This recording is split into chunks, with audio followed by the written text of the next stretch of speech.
आइए हम देखते हैं संविधान के टॉप 10 क्वेश्चन, जिससे हो आपको नो टेंशन। प्रथम उप प्रधानमंत्री कौन थे? तो प्रथम उप प्रधानमंत्री याद रखिए कौन थे? सरदार वल्लभ भाई पटेल। सरदार वल्लभ भाई पटेल।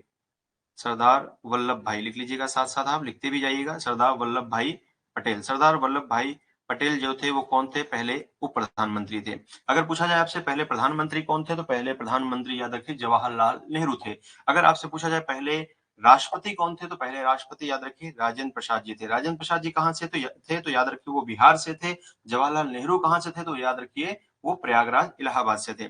ठीक है, उत्तर प्रदेश से। यानी भारतीय संविधान की आत्मा किसको कहा गया है? भारतीय संविधान की आत्मा जो कहा गया है वो प्रस्तावना को कहा गया है।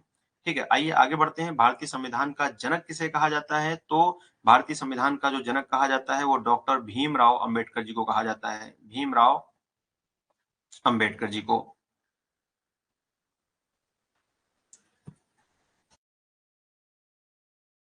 डॉक्टर भीमराव अंबेडकर जी को क्या कहा जाता है?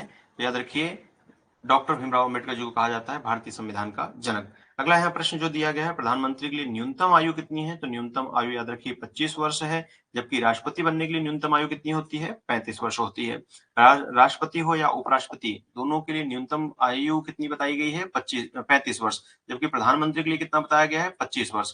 प्रधानमंत्री का कार्यकाल कितना होता है? तो प्रधानमंत्री का कार्यकाल जो होता है वो 5 वर्ष होता है। राष्ट्रपति का कार्यकाल कितना होता है? 5 वर्ष होता है। उपराष्ट्रपति का कार्यकाल कितना होता है? तो वो भी याद रखिए 5 वर्ष होता है। उपराष्ट्रपति को शपथ कौन दिलवाता है? तो उपराष्ट्रपति को जो शपथ दिलवाता है वो याद रखिए राष्ट्रपति दिलवाता है। उपराष्ट्रपति को जो शपथ दिलवाता है कौन दिलवाता है? राष्ट्रपति। उपराष्ट्रपति त्याग पत्र किसे देता है? तो उपराष्ट्रपति जो त्याग पत्र देता है वो याद रखिए राष्ट्रपति को देता है। राष्ट्रपति को। अगर पूछा जाए उपराष्ट्रपति त्याग पत्र किसको देता है? राष्ट्रपति को। उपराष्ट्रपति हेतु न्यूनतम आयु सीमा कितनी है? तो न्यूनतम आयु सीमा याद रखिए 35 वर्ष है। राष्ट्रपति के लिए भी 35 वर्ष और उपराष्ट्रपति के लिए भी 35 वर्ष, लेकिन प्रधानमंत्री के लिए कितना? 25 वर्ष। हिंदी दिवस कब मनाया जाता है? तो हिंदी दिवस अगर आपसे पूछा जाए तो याद रखिए 14 सितंबर को मनाया जाता है। 14 सितंबर को हिंदी दिवस मनाया जाता है। अगला है संविधान की कुंजी किसे कहा गया है? तो संविधान की जो कुंजी कहा गया है वो प्रस्तावना को कहा गया है। अगला जो प्रश्न यहाँ पर दिया है, इस प्रश्न का आंसर आपको कमेंट करके बताना है कि संविधान का सबसे बड़ा भाग कौन सा है। इस प्रश्न का आंसर आप कमेंट करके मुझे जरूर बताइएगा।